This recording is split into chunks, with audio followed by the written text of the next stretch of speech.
Hello and welcome to View from the Marina. Our guest on the podcast today is Ojoma Ochai.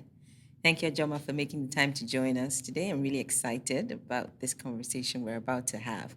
So, just to get the ball rolling, can you give us a little bit of a background about yourself and your journey to becoming managing partner at the Creative Economy Practice?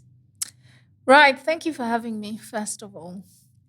And in terms of the journey, do you want the long version or do you want the short version, the medium version? I want the most interesting version, the most gist-worthy version. um, so I started my career maybe, I want to say 17 years ago. My background, if you can believe it, is in chemistry and engineering. And I worked in the tech sector for maybe 3 years. I worked in hardware for a bit, and then I worked in a software company, which now we would call it an ed tech company. At the time, it was just a software company for schools. But at the time, this was early 2000s. If people are old enough to remember, we had just come out of military rule, and it was sort of early days of democracy. And if you grew up in Nigeria in those sort of military times, there was a lot of um, erosion, shall we say, of the arts sector. But it was this new energy with democracy. There was a whole crop of new writing. Nollywood was just starting to become a thing at the time. And so I got really interested in the creative industries. It helped that my father is a theatre arts professor. So I was around creative types. And so I thought there's something here. I want to, be part of it. And so I started to look for opportunities. Incidentally, I was living in Abuja. I also wanted to move to Lagos. That's the story around that is another podcast. So I was looking for work in Lagos, and I saw an opportunity to be an assistant in the British Council Arts team. This by this time it was 2005, 2006 actually. And so I joined in what was actually quite a junior role. But then I got more and more interested. So I started to do a lot of personal research about arts, culture, the creative industries. And I guess I was lucky as well in terms of timing. Um, I started to get progressively more opportunities internally in the British Council. So I did my first job there for a year. I ended up staying for 15 years. I did nine different jobs, 9 different jobs over the time. But in parallel, I also did a lot of research around the creative industries, and I would publish blog posts, write papers.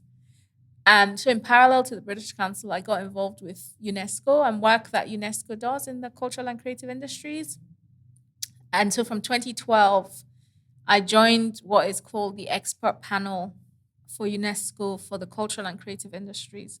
I started out in the Africa panel in 2012 and then joined the global panel in 2015. Essentially, what the panel is a group of experts that UNESCO relies on to advise countries around the world around how to develop their creative industries.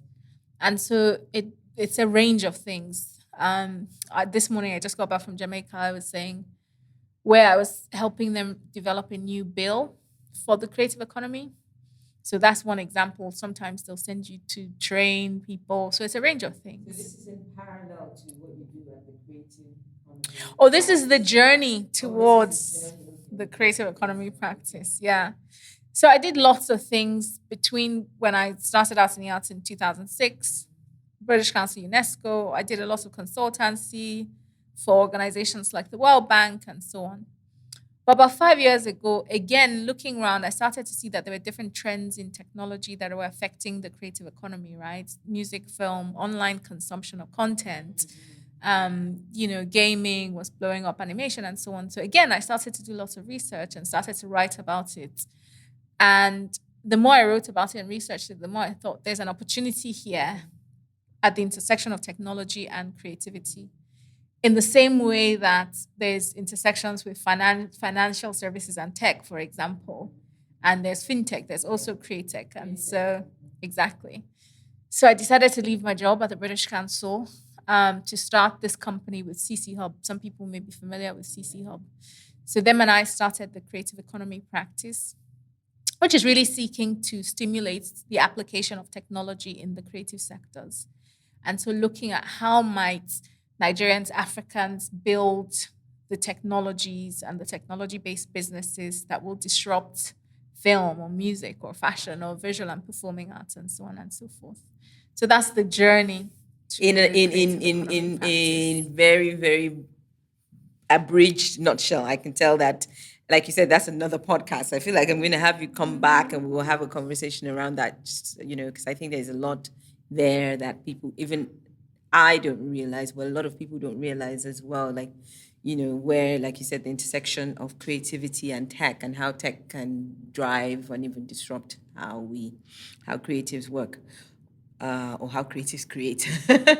But, when you were speaking just now, I was just thinking, so she's gone through 15 years at British Council, and then all these other things that you're doing, and that you've done and you're continuing to do. And I'm like, she just sounds like she's a resilient person. You yourself are resilient. And the conversation today is really about, flexing the resilience muscle for business growth. So resilience is what we really want to talk about today. So given that you've sort of given us a bit of a background into your journey and, the experience that you've had working and helping to build capacity in the creative sector over the years, what do you think, first of all, is the most important thing or aspect of building a business? What's that one thing that the business should have beyond the idea or that? Beyond the idea, I think one critical thing for any business is clarity. How do you define Being that? absolutely clear what's the problem that you're solving, or what's the opportunity that you're trying to exploit or harness, and how are you solving that problem, or how are you harnessing. And it comes from clarity of your solution, clarity of your market, clarity of your customer, clarity of your model. Because in the work that I do, I see lots of businesses, because what we are essentially is an entrepreneurship, enterprise support organization for the creative economy, particularly focused on tech. And I would say that lack of clarity is probably the single biggest gap.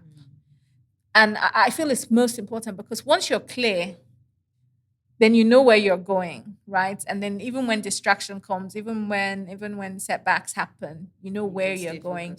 Even if you're pivoting, when you have clarity, you know when it is that you're pivoting. You don't just get like swayed and end up God knows where. So I think clarity about what you're offering and the market you're offering it to and how you're offering it to them, I would say is the most critical element of a successful business. So I love that answer, just because I think it's one that probably wouldn't come to mind for most, and not just in the creative space, just generally, you wouldn't come to your mind when you're thinking about a business you want to go to do, or a venture you want to go into. Probably not thinking that. But when the thing is, doesn't that mean, and this is where maybe for me personally, I feel like it almost sounds like you have to have all the dots connected and you have to know, the end from the beginning before you get started. Is that true? I feel when you read biographies or autobiographies of, the greatest entrepreneurs, they kind of tell you, I started here with this little thing, I had this idea, but I didn't know, and then I got into it, and then I got more information, or, something happened that allowed me to get enough information about the next step. So there is that, I don't know if I call it a school of thought, but there's the idea that you start somewhere with what you have.